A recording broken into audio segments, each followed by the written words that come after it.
Hello everyone, today we will discuss about enabling your ScanAvenger 1D barcode scanners to read inverted barcodes. The difference between a normal barcode and an inverted barcode is that while a normal barcode has black lines on a white background, the inverted barcodes are the exact opposite and they have white lines on a black background. And by default, the ScanAvenger barcode scanners cannot scan these types of barcodes, however, you can easily enable them to do so.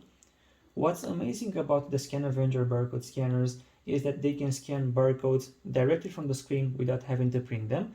So in order to configure your scanner to read inverted barcodes, please scan the following barcode. Once you are done scanning the configuration barcode, you can easily test your scanners by opening a notepad or a Word document as I just did, clicking on it as if you're trying to type something, and then simply scan the barcodes in it. As you can see, both of my 1D ScanAvenger scanners can now read the inverted barcode without any issues.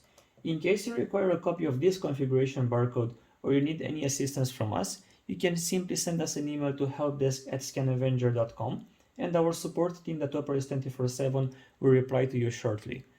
Thank you very much for watching and I wish you all a great day.